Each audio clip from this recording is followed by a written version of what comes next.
A lo largo de nuestra vida, tenemos una rutina que organiza nuestro tiempo y determina las actividades que realizamos a lo largo del día. Para los niños, especialmente en Occidente, la escuela aparece muy pronto como uno de los espacios que orientan su actuar en el día a día. Estando tan acostumbrados a este tipo de situaciones, podemos imaginar que muchos niños ven su presencia en la escuela como algo completamente natural, hecho así porque siempre ha sido así. Sin embargo, debemos entender que la escuela no es un espacio natural, el segundo lugar que ocupa el niño después del hogar. Después de todo, hubo un largo proceso de transformaciones, elecciones e ideas responsables del surgimiento de la escuela. Habiendo hecho esta afirmación, algunos pueden incluso preguntarse, ¿cuándo y cómo se crearon las escuelas? Para esta pregunta, debemos construir una respuesta más larga, que abarque una historia que atraviesa diferentes pueblos y diferentes nociones sobre la educación y sobre las necesidades de un niño. Antes de la escuela, ¿qué hacían los niños sin escuela en la antigüedad? Los niños de la Edad de Piedra no iban a la escuela como la entendemos hoy, aprendían todo lo necesario para sobrevivir cazando y recolectando. Ya en la antigüedad, la educación infantil fue una preocupación presente aunque no de la misma manera entre las diversas civilizaciones que se establecieron. En varios casos, observamos que la educación de los menores se realizaba en la casa. Los valores y conocimientos se transmitían directamente de padres a hijos. Ya en ese momento nos dimos cuenta de que había un universo de conocimientos considerados importantes para los niños y, al mismo tiempo, una división de lo que los niños y las niñas debían aprender para su vida. En la antigüedad, la educación era muy diferente a como la conocemos hoy en día. En Grecia, por ejemplo, los niños varones recibían educación física y entrenamiento militar desde muy jóvenes, mientras que las niñas estaban excluidas de la educación formal y solo aprendían tareas domésticas. Por otro lado, en Egipto, la educación estaba reservada a las élites y se centraba en la enseñanza de la lectura, la escritura y las matemáticas, así como en la formación en la religión y la política. En Roma, la educación estaba basada en la retórica y la oratoria, y los niños eran educados en casa o en escuelas privadas.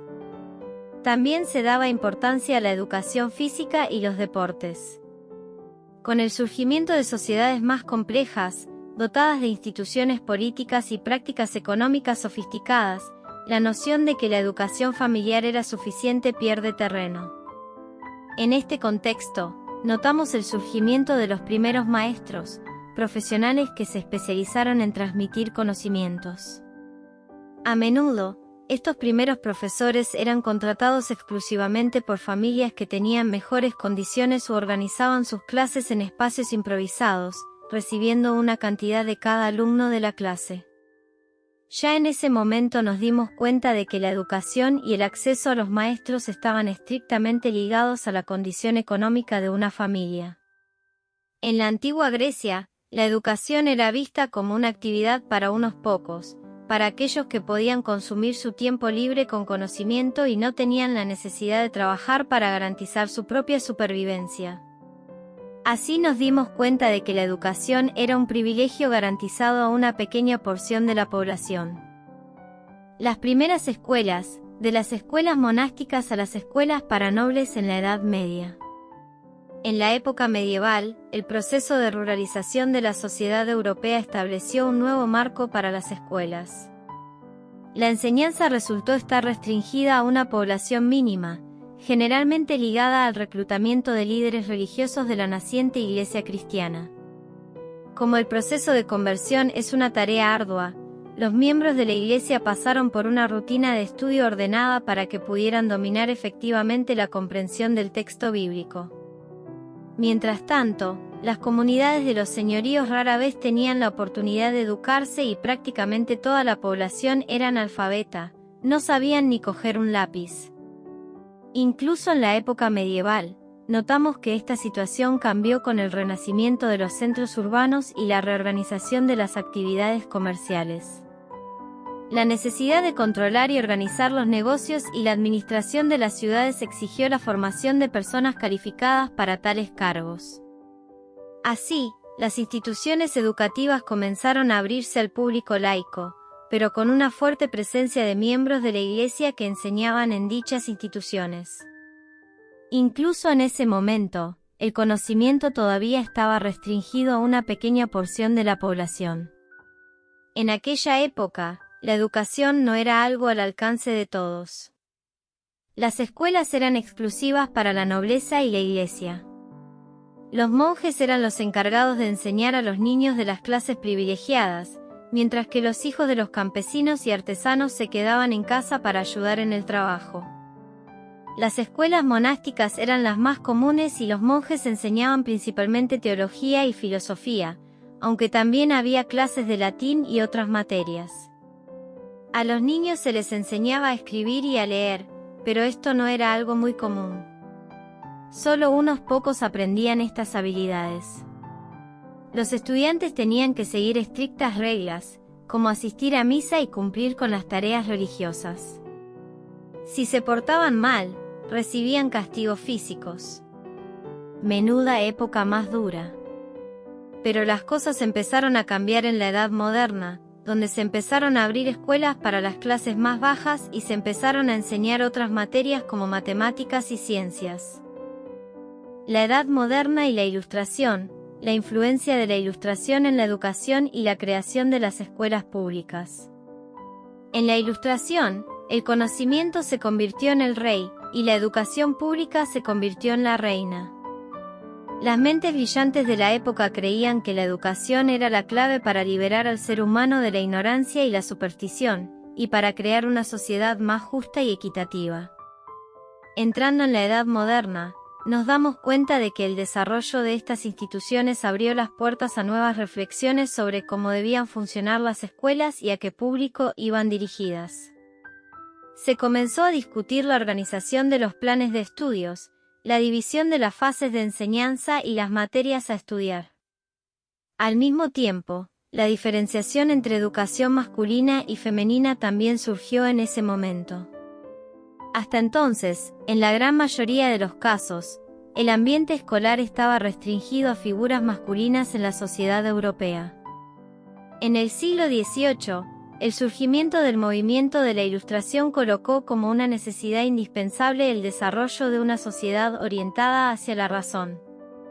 Guiado por principios de igualdad y libertad, el discurso de la Ilustración situó el ámbito escolar como una institución de gran importancia.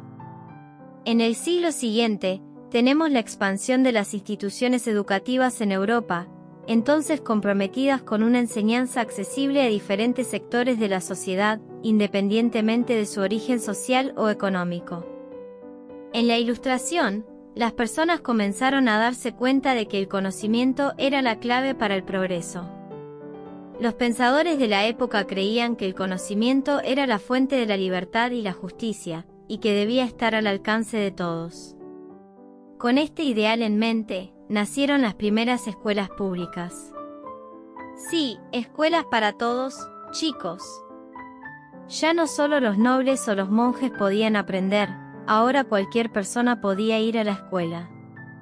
Pero no crean que era todo diversión y juegos.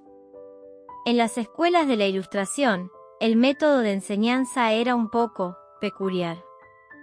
Los estudiantes debían memorizar una gran cantidad de información, y si no lo hacían bien, una regla en la mano y calentico para casa. Vaya manera de aprender. Pero a pesar de los castigos, los estudiantes se esforzaban por aprender para no acabar rojos como tomates porque sabían que el conocimiento era su boleto para un futuro mejor. Y así, la educación se convirtió en un derecho universal y las escuelas públicas se extendieron por todo el mundo. Todo gracias a la Ilustración, que nos enseñó que la educación es la clave para liberar al ser humano de la ignorancia y la superstición. Educación desde la Revolución Industrial, creación de escuelas para la clase trabajadora. Si antes de la Revolución Industrial la educación era solo para las personas ricas, ahora la cosa cambió. La Revolución Industrial trajo muchos cambios en la educación, y no solo porque la gente necesitaba saber leer y escribir para trabajar en las fábricas. Con la revolución industrial llegaron las escuelas para la clase trabajadora. Pero no piensen en edificios con salas de clases espaciosas y pupitres cómodos. No, no, no. Las escuelas para los trabajadores eran más parecidas a un gallinero que a un aula. Los niños trabajadores tenían que aprender a leer, escribir y contar en un ambiente que dejaba mucho que desear. Las escuelas eran pequeñas, oscuras y a menudo estaban en sótanos o en edificios viejos y deteriorados. Y no solo eso, los maestros eran a menudo personas que no tenían formación docente, y los métodos de enseñanza eran muy rudimentarios. Los niños trabajadores tenían que aprender rápido, y el tiempo en la escuela era limitado. Pero a pesar de todo, las escuelas para la clase trabajadora eran un paso adelante en la educación. Aunque las condiciones eran duras, los niños tenían la oportunidad de aprender cosas nuevas y mejorar sus vidas. Educación en el siglo XX, desde las escuelas segregadas hasta la educación inclusiva.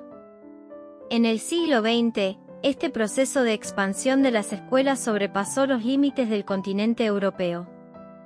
Los países marcados por la colonización experimentaron el surgimiento de las escuelas. A pesar de los aparentes beneficios de tal transformación, observamos que estas instituciones no podrían ser una simple copia del modelo europeo. Era necesario repensar el lugar de la educación en estas otras sociedades, a la luz de sus demandas, problemas y contramedidas. En los primeros años del siglo XX, muchas escuelas estaban segregadas por raza, género y clase social. Los niños de diferentes orígenes no tenían la misma educación y muchas veces se les negaba el acceso a la educación por completo. Pero a medida que avanzaba el siglo, la sociedad comenzó a reconocer la importancia de la igualdad de oportunidades en la educación. En los años 60, muchos países comenzaron a desmantelar las escuelas segregadas y a promover la educación inclusiva para todos los niños. También se introdujeron nuevos métodos de enseñanza, como la educación Montessori y la educación Waldorf, que enfatizaban la individualidad y la creatividad de cada niño. En las últimas décadas, la tecnología ha cambiado drásticamente la educación.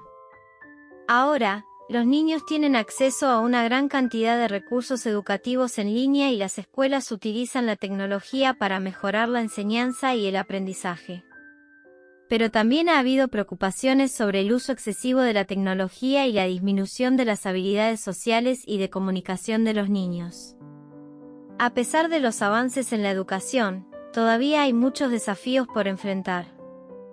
La brecha de desigualdad en la educación sigue siendo un problema en muchos países y la calidad de la educación varía enormemente según la región y el nivel socioeconómico. La educación ha evolucionado mucho en el siglo XX, desde la segregación hasta la inclusión y la innovación tecnológica. Pero todavía queda mucho por hacer para asegurar que todos los niños tengan acceso a una educación de calidad y equitativa. Afortunadamente, hoy en día todos podemos ir a la escuela, independientemente de nuestro género o estatus social, pues la educación es un derecho universal. El futuro de la educación, ¿hacia dónde vamos? Con las revoluciones tecnológicas la educación ha evolucionado y se ha adaptado a los cambios del mundo moderno. En primer lugar, tenemos la tecnología. Los niños de hoy en día pueden aprender desde sus tabletas y teléfonos móviles, y eso no es ni la mitad de loco. Realidad virtual, inteligencia artificial, ¿quién sabe lo que viene después? Los maestros del futuro pueden ser robots y los estudiantes podrían estar en clases virtuales en el espacio. En segundo lugar, la educación inclusiva se ha convertido en una tendencia importante. No más discriminación. Todos los niños tienen derecho a una educación de calidad sin importar su género, raza, religión o habilidades diferentes. Las escuelas están trabajando para adaptar sus planes de estudios y recursos para garantizar que todos los estudiantes tengan éxito. En tercer lugar, la educación personalizada es cada vez más popular. cada niño es diferente y, por lo tanto, aprende de manera diferente. La educación personalizada se adapta a las necesidades de cada estudiante individualmente. Así que nunca más tendrás que preocuparte por ser lento en matemáticas o malo en inglés. Y por último, pero no menos importante, tenemos la educación en línea, lo que se llama de aula virtual. La educación en línea se ha convertido en una opción popular para muchos estudiantes. La pandemia lo demostró. ¿Quién sabe? Tal vez en el futuro, las escuelas no tendrán edificios ni pupitres. La educación actualmente no es perfecta y hay muchos críticos en torno a ella porque sus efectos en el mundo real se han quedado arcaicos en algunas áreas, pero también hay muchos interesados, especialmente en el aspecto económico. Huye de aquellos que prometen aprender idiomas de forma rápida o profesiones sin esfuerzo. Así que, cuidado con los vendedores de cursos que enseñan soluciones increíbles. ¿Quieres aprender algo nuevo? Genial. Pero no te dejes engañar por charlatanes con sus cursos mágicos para darte educación. Muchos de ellos solo quieren tu dinero y no te darán la formación que necesitas. Así que, antes de comprar un curso, investiga bien. Busca reseñas reales, comentarios y evalúa si es realmente lo que necesitas. No te arriesgues a perder tiempo y dinero en una mala formación. Recuerda siempre, la educación es un proceso que requiere de una transición y una formación teórica y práctica a lo largo de los años.